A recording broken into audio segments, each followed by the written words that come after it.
Abordaremos el tema de la banda helicoidal miocárdica y su impacto sobre la flujometría Doppler fetal, para finalizar proporcionando una herramienta que permite evaluar el gasto cardíaco combinado. Mi palabra de agradecimiento a los organizadores de este evento, en especial al doctor Miguel Ariel, por permitirme compartir el espacio científico dedicado a estas jornadas teórico-prácticas de la mecánica cardíaca con quienes considero unos gigantes en el campo de la cardiología, especialmente defensores de todos los estudios realizados por el doctor Francisco Torres Huas. Me refiero al doctor Jorge Lowenstein y el doctor Jorge Carlos Trainini. El feto, indudablemente, ha sido siempre el motivo y pasión de nuestras vidas. De allí, pues, que hayamos utilizado esta imagen extraordinaria del youtuber Federico Clapis, quien hizo esta escultura maravillosa donde tenemos un feto estudiando las actualizaciones en materia a la evaluación de su salud a través de una tablet, y que mis alumnos lo sustituyeron por uno de los últimos libros que escribí sobre el feto. Y se trata de un metálogo, siguiendo la estrategia de Gregory Bateson, ¿por qué un feto? Notemos la presencia de los cardiólogos, a pesar de siempre este aviso, un semáforo que nos decía que conversar de este tema en el mundo cardiológico puede ser bastante controversial, pero indudablemente los argumentos que existen hacen cada día más sólidos los hallazgos de Francisco Torres Huas. Así que la precaución, porque los cardiólogos pueden estar más cerca de lo que aparecen, queda totalmente descartada. Francisco Torres Huas indudablemente ha venido ocupando gran cantidad de espacio en lo relacionado con las publicaciones del funcionalismo cardíaco. Sus hallazgos en diseñar y lograr demostrar que el miocardio está constituido por una doble banda con dos componentes, un asa basal y un asa apical. Francisco Torres Huas, lo vemos en el 2005, su última conferencia, en un homenaje que le hicieron en un congreso mundial, falleció en ese mismo año, pero dejó importantes estudios que demuestran que la arquitectura del corazón es fundamental para entender su funcionalismo. Y él pudo desplegar esa banda miocárdica constituida por un asa basal que parte desde la arteria pulmonar, tiene un componente anterior derecho, un componente posterior izquierdo.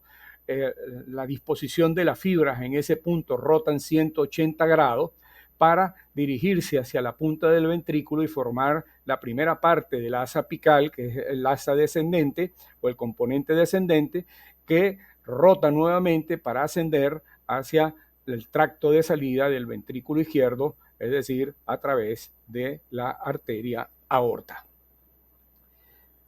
Sin duda alguna, pienso que hay un componente embriológico, como él lo aseverara en su oportunidad, en la disposición de estas fibras, en la forma en que evoluciona el asa cardíaca, para constituir definitivamente todas las estructuras que forman el corazón del ser humano. Basado en los estudios de Francisco Torres Huas y motivado por sus publicaciones, recurrimos al banco de piezas anatómicas que existían en nuestra unidad, especialmente corazones tanto sanos como portadores de cardiopatía, para tratar de reproducir los hallazgos del doctor Torres. Vean ustedes las dimensiones de estos corazones, y con la ayuda de instrumentos ópticos para ampliar, fuimos disecando progresivamente, siguiendo las estrategias de Francisco Torres Huas, hasta desplegar exitosamente la banda helicoidal miocárdica a partir de la arteria pulmonar, la pared anterior del ventrículo, que es el componente anterior del asa, la posterior, vean la rotación descrita por él, para luego descender a la punta del ventrículo y ascender las fibras, vean la disposición de esta hacia el tracto de salida del ventrículo izquierdo, es decir, la aorta. El asa apical y el asa basal claramente definidos, lo pudimos demostrar también en el corazón fetal. Llevó tiempo, paciencia y estudiar también la disposición de las fibras desde las capas más superficiales hasta el ápex, así como la disposición de las fibras alrededor de los anillos valvulares atrioventriculares. Vean ustedes la disposición tal cual como la describió Francisco Torres Huá, como unas cuerdas alrededor de los anillos de las válvulas, y la disposición apical, que ya había sido descrito por otros autores, pero indudablemente que no habían alcanzado demostrar que la estructura básica del miocardio es simplemente una espiral, una doble hélice perfectamente secuenciada, y esa secuenciación permite la activación del corazón de una manera muy característica, iniciándose el proceso de vaciado por el ventrículo derecho y terminando en el ventrículo izquierdo. La correlación entre las piezas y los cortes realizados por el doctor Torrens y las nuestras pues muestran evidente correlación anatómica. Así fue como pudimos desplegar la banda miocárdica tal cual como ustedes la ven acá, y en corazones patológicos, como en este caso de una miocardiopatía dilatada, un corazón anormal, pues dicha banda no fue posible desplegarla. Vean ustedes las diferencias importantes entre una y otra. Nuestros trabajos fueron publicados en la revista de la Sociedad de Perinatología de nuestra sociedad, la SAEU. Pues bien, aquí podemos nosotros observar otro trabajo de uno de nuestros alumnos que ha desarrollado importantes estudios sobre la banda miocárdica, los diferentes segmentos de la banda y los cortes obtenidos en diferentes niveles. Muy interesante, estos trabajos pueden ser localizados si se utiliza el apellido de Yasef Antunes Montes en las páginas web.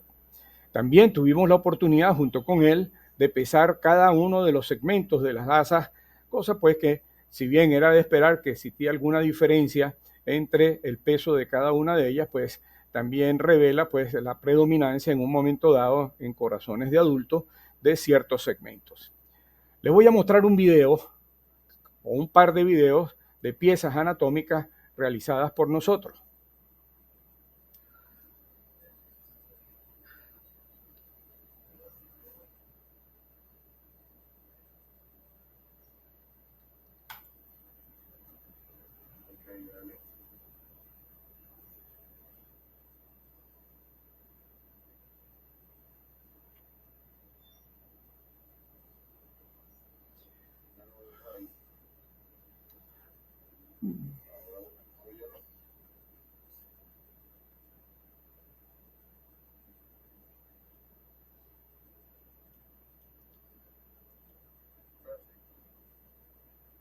La evidencia está a la vista. ¿Y cómo funciona esta banda? No se pierdan en esta sesión las disecciones que se van a realizar en vivo en corazones de bovinos, para que vean ustedes que no hay posibilidad de desmentir. A pesar de los detractores de Francisco Torres Huá, hoy en día sabemos que el andamiaje del corazón fetal está sustentado en una doble banda. Esa doble banda o doble hélice tiene un segmento basal y un segmento apical, y la contracción secuencial de dicha banda garantiza tanto la eyección como el llenado de los ventrículos, y en consecuencia también controla el vaciamiento y el llenado de las aurículas. El ventrículo derecho se contrae tal cual como ustedes pueden observar, siguiendo orientación de las manecillas del reloj. Ese es el asa basal, mientras que el asa apical, ¿verdad?, lo hace siguiendo la dirección contraria a las manecillas del reloj. Pero a medida que el asa se contrae, la unión atrioventricular se desplaza hacia la punta del ventrículo y no desde la punta hacia la base, como en algún tiempo fue sustentado.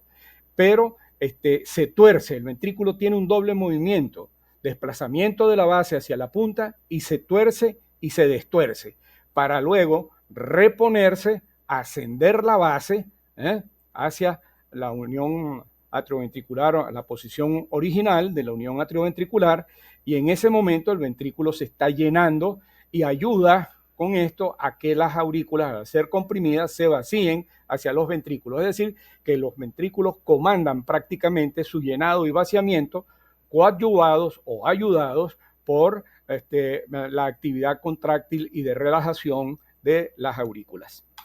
Muy bien, como homenaje a nuestro querido amigo Philip Genti, lamentablemente fallecido, en la oportunidad en que estábamos realizando los estudios, le comentamos nuestros hallazgos y le enviamos todas nuestras imágenes y experiencias, y él nos respondió claramente que el concepto de la banda miocárdica le era muy familiar o estaba familiarizado con sus conocimientos. Le parecieron importantes nuestras imágenes y nos pidió que le enviáramos las capturas y las leyendas respectivas para la descripción. No tuvimos tiempo de hacerlo, lamentablemente. Pero él nos obsequió un modelo sintético de la banda miocárdica que está siendo utilizado en muchas escuelas de cardiología y de anatomía humana en Estados Unidos, donde podemos ver la arteria pulmonar, la pared anterior, pared posterior del ventrículo derecho, luego la rotación en 180 grados para constituir el asa apical en su porción descendente y la porción ascendente dirigida hacia la aorta.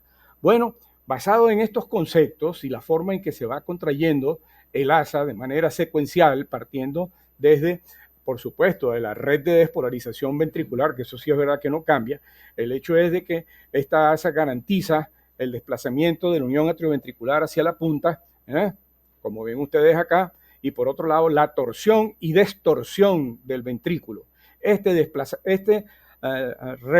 reposición permite el llenado ventricular que coincide con el vaciado atrial en dos tiempos. Muy bien. Compresión y eyección son las claves del comportamiento de la contracción secuencial, y por lo tanto nuestro intento fue correlacionar el comportamiento de esa asa con los tiempos de llenado y vaciamiento de los ventrículos. Y pudimos demostrar, indudablemente, en imágenes bidimensionales en tiempo real, empleando ultrasonografía, que cuando se llenan los ventrículos se achican indudablemente las aurículas. Eso no hay controversia ninguna.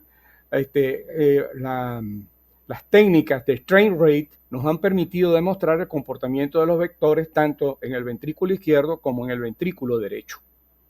Pues bien, entonces pueden ustedes darse cuenta, aquí tenemos el ventrículo derecho, vean los vectores de contracción, y cuando el ventrículo está comprimiendo y eyectando, bueno, el diámetro atrial se está aumentando, las aurículas se están llenando, es decir, comprime y eyecta el ventrículo, ¿verdad? Y por otro lado, las aurículas aspiran y se expanden, se llenan. Por supuesto, intervienen todas las leyes que rigen el retorno venoso, como el bisafronte, por supuesto. Muy bien, la dinámica cardíaca sigue siendo prácticamente la misma, pero con la comprensión de estos fenómenos nos llevan a nosotros a entender mejor, en el feto sobre todo, cómo se comparte un gasto cardíaco de un corazón que está acoplado a un sistema vascular en paralelo y no en serie como en el del adulto. Entonces, compresión del asa basal en su pared anterior, pared posterior, ¿verdad?, conducen ¿a qué? A la eyección, pero por otro lado, a nivel atrial, está ocurriendo un llenado. Lo mismo, pues hay que expresarlo para el ventrículo izquierdo. Se comprime y eyecta pero cuando está eyectando, está permitiendo que el retorno de sangre hacia las aurículas, coadyuvado por la diástole auricular, ocurre el llenado de estas cámaras. Noten ustedes nuevamente que es lo que pudiera ocurrir la correlación con la flujometría. Entonces, si el ventrículo comprime y eyecta, aparece pues la onda de la sístole. Esta es por supuesto, esta es una válvula mitral. Y luego, cuando ocurre el proceso de llenado, van a aparecer la onda E. El ventrículo se está reponiendo hacia la unión atrioventricular. No es un llenado pasivo, como enseñábamos antes a nuestros alumnos, sino que es el ventrículo el que está comandando las dos fases de llenado, la onda E y la onda A. En el adulto esto se invierte, por supuesto. Estamos hablando del feto. E y A. Muy bien. Este es un llenado activo en dos tiempos, seguido de la eyección. Excelente. Ahora es necesario destacar que mientras esto está ocurriendo, el llenado de la aurícula izquierda va a generar ondas trifásicas, como ustedes están viendo acá, siempre positivas. El flujo siempre es positivo, inclusive durante la sístole atrial hay flujo llenando a la aurícula izquierda. Esto es importantísimo que lo memoricemos. Esto es totalmente diferente a lo que ocurre en las ondas de las venas pulmonares de un adulto. Y cuando vemos una onda en reversa a nivel pulmonar de un feto, 11, 14 semanas, 20 o cuando sea realizado el estudio, ahí hay un problema que está llevando a una sobrecarga de presión en la aurícula izquierda y puede estar significando una obstrucción del tracto de salida izquierdo. No olvidar entonces la forma en que ocurren estos fenómenos y que pueden ser registrados con el strain rate. Si nosotros mapeamos la cavidad del ventrículo izquierdo y la del ventrículo derecho, que se ven aquí en morado, vean la diferencia y secuencia de las ondas del ventrículo izquierdo, donde predomina el color rojo y amarillo, con respecto a las del ventrículo derecho. Y vemos claramente también de que hay una predominancia en la deformación, entiéndase, strain, del ventrículo derecho sobre el ventrículo izquierdo. Ya sabemos que en el feto el ventrículo derecho es el que lleva la mayor proporción de trabajo. Por supuesto, eso no lo podemos evaluar nosotros con las técnicas de ultrasonografía clásica que empleamos de manera permanente en la evaluación del corazón fetal. A partir de etapas tan tempranas como las 11, 14 semanas, luego la ecografía a las 20, etcétera, etcétera. Pues bien, ¿por qué? Porque simplemente no podemos ver esa secuencia de imágenes, aunque los avances actuales existen técnicas de strain tridimensionales, volumétricas, que permiten observar la secuencia de la deformación de los ventrículos durante el ciclo cardíaco. Aquí vemos la unión atrioventricular desplazándose hacia la punta y la punta pues no cambia de posición. Vean ustedes, aquí se ve mucho mejor ese desplazamiento de la unión atrioventricular hacia la punta del corazón. Muy bien, también lo podemos registrar en el Doppler a color. Cuando nosotros estamos estudiando el llenado y el vaciado de los ventrículos, llega un momento en que es posible observar tiempos de llenado acá en rojo, desde la aurícula hacia la punta del ventrículo, y en azul dirigiéndose hacia el tracto de salida izquierdo. ¿Qué significa esto?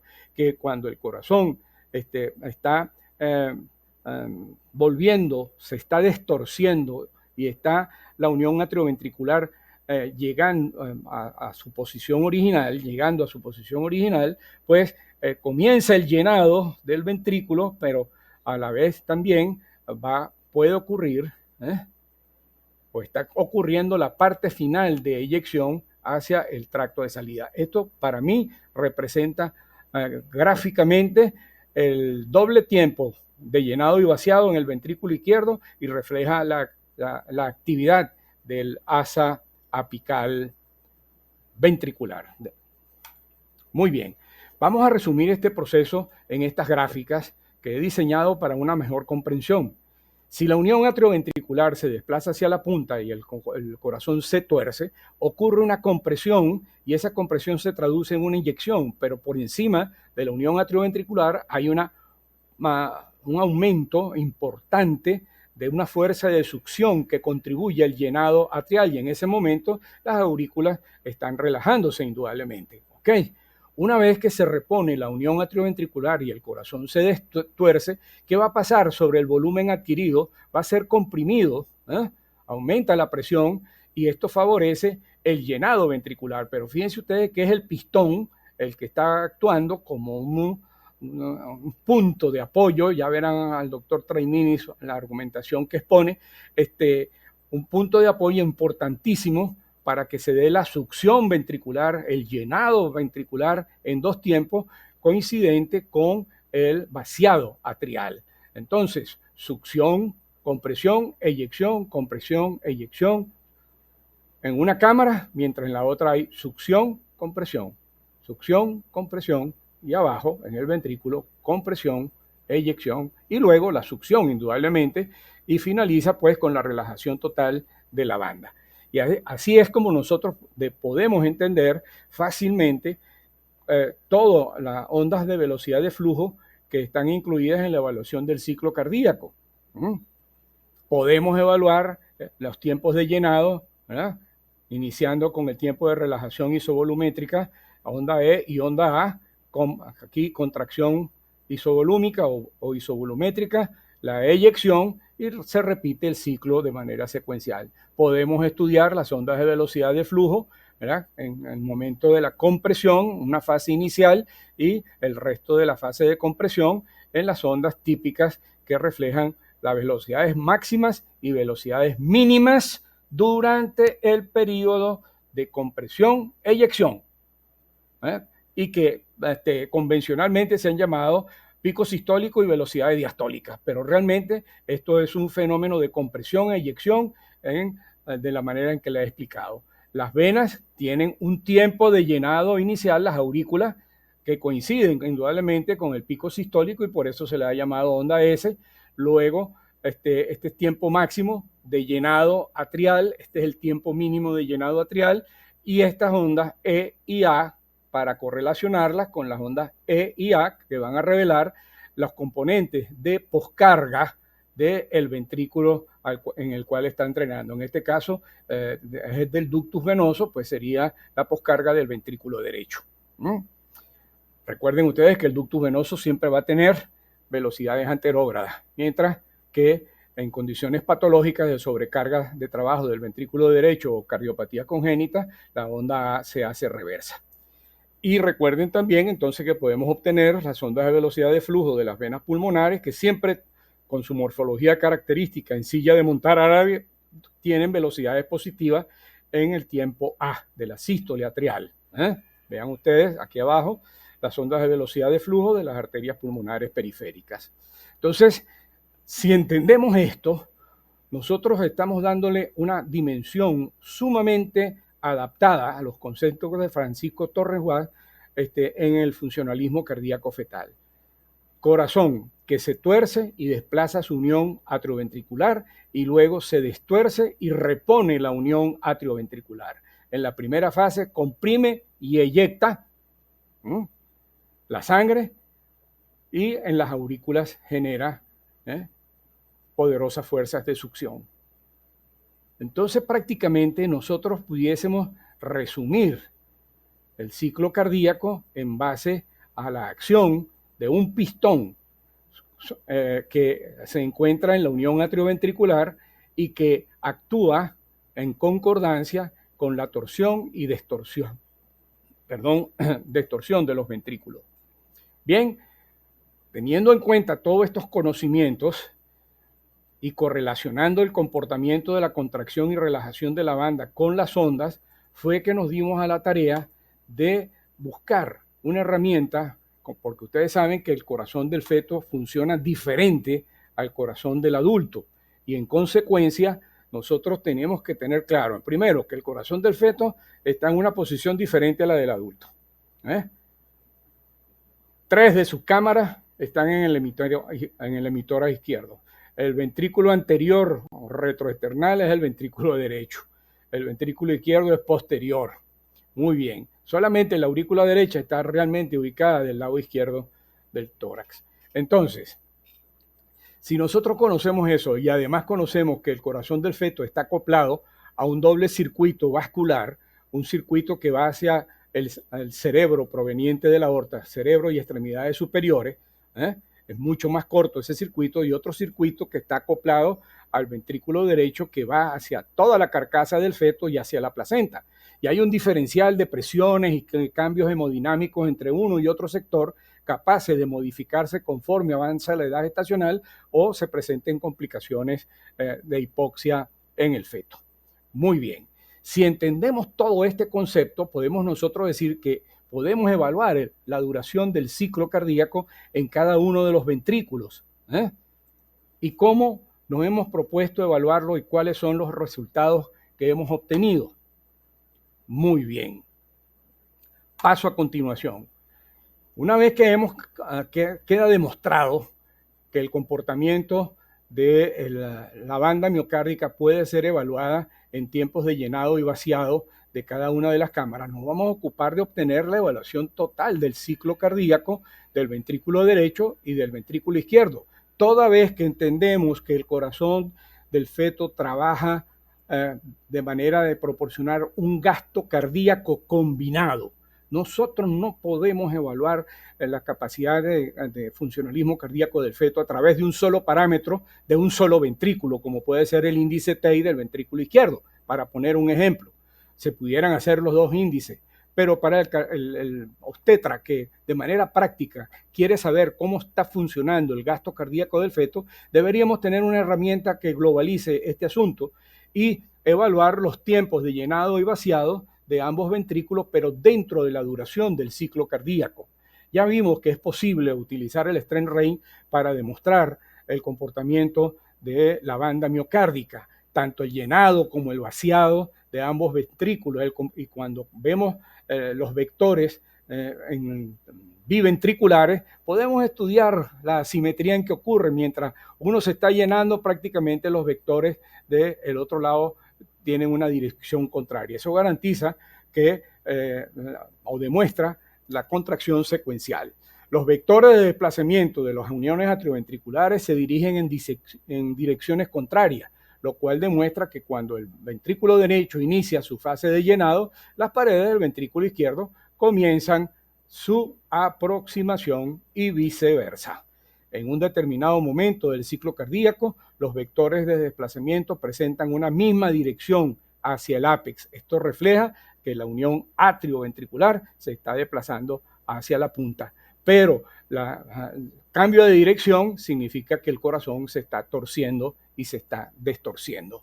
El desplazamiento apical de la unión atrioventricular entonces conduce a la elongación de la cavidad atrial y por ende a su llenado, como ya lo dijimos. Miren, la contracción secuencial de ambas asas conduce a torcer y destorcer las fibras del miocardio ventricular. Por otro lado, los fenómenos de compresión y de eyección, alternando con retorno a la línea de base, garantizan el llenado de las cámaras. Esto ya lo vimos. Compresión, eyección, esta onda, ¿verdad? Pero cuando está ocurriendo la reposición y la distorsión, ocurre el llenado en dos tiempos, onda E y onda A. El concepto lo cambia radicalmente Francisco Torres Guay, y hablamos de un primer tiempo ventricular, un segundo tiempo ventricular. Primer tiempo ventricular corresponde a compresión y eyección, clásica sístole ventricular. El segundo tiempo ventricular, diástole ventricular, llenado y coordinado por la banda miocárdica, corresponde con la diástole ventricular, y dos tiempos atriales, uno de llenado y el otro de vaciado. Cambió nuestro concepto. El concepto clásico de que la onda E era un llenado pasivo, cambia totalmente por una onda E, que es la primera fase del llenado activo del ventrículo, que es un efecto agonista-antagonista del asa apical en sus dos segmentos. Nosotros nos decidimos estudiar entonces el ciclo cardíaco tomando las ondas atrioventriculares de mitral y tricúspide, y entonces medíamos el tiempo del ciclo desde el tiempo de relajación isovolumétrica o del inicio de la onda E hasta ese mismo punto en la onda subsiguiente. Esto comprende el llenado y el vaciado ventricular. Y me dirán, bueno, pero ¿cómo hacemos para medir el vaciado de la pulmonar, que está a otro nivel? Tendríamos que buscar también el tiempo de eyección de manera individual. Pues no, lo lógico nos dice es que entre estos dos tiempos marcha el ciclo cardíaco. No puede haber otra modificación. Aquí hay el tiempo de eyección de la pulmonar, que no la vamos a alcanzar igual que en la mitral, porque en la tricúspide, recuerden ustedes que la válvula de la pulmonar está mucho más alta que las válvulas tricuspidias. Muy bien, hicimos un estudio correlativo aplicando técnicas estadísticas, no viene al caso comentarlo. El hecho es de que medimos los tiempos tanto del ventrículo derecho como del ventrículo izquierdo y nos dimos cuenta que no hay diferencias estadísticamente significativas entre ambos, es lógico pensarlo, y que su correlación perfecta está con la frecuencia cardíaca. Tiene una dependencia realmente importante con una correlación de 0,78. Mientras mayor es la frecuencia cardíaca, menor es la duración del ciclo. ¿Ok? Eso resulta lógico y parece más bien una verdad de perogrullo. Pero entonces nos dimos a la tarea en cada ventrículo de medir ese tiempo de duración del ciclo con la frecuencia cardíaca encontrada en el momento del estudio para obtener lo que denominamos el índice de rendimiento univentricular y después con el promedio de los valores de la duración del ciclo en ambos ventrículos, ventrículo derecho más ventrículo izquierdo, ¿verdad? Sumados y divididos entre 2 y divididos luego en la frecuencia cardíaca para obtener el índice de rendimiento biventricular. Calculamos todos esos valores, los distribuimos en percentiles y nuestros colaboradores diseñaron un velocímetro donde una vez que usted calcula el valor del índice sístolo-diastólico del ventrículo izquierdo, por ejemplo, lo divide en su frecuencia cardíaca, eso le va a dar un índice individual, le da 2.41, 2.41 está dentro del rango del percentil 10. Cuando está en desequilibrio, si nos cae por debajo de ese valor o por encima del valor máximo, ¿verdad? Que sería el percentil 90, 3.3. Ok, eso nos habla de un ventrículo, pero cuando sacamos el promedio de la duración de los tiempos sístolo-diastólicos de ambos ventrículos y lo dividimos entre la frecuencia cardíaca promedio, estamos sacando el gasto cardíaco biventricular. Y si cae dentro de los valores que están en el velocímetro en la escala verde, ese es un gasto cardíaco complicado, un gasto cardíaco equilibrado. Y hacia los extremos de los percentiles o de los Z-score, pues sería un gasto cardíaco desequilibrado y pudiera estar presentándose una insuficiencia cardíaca congestiva.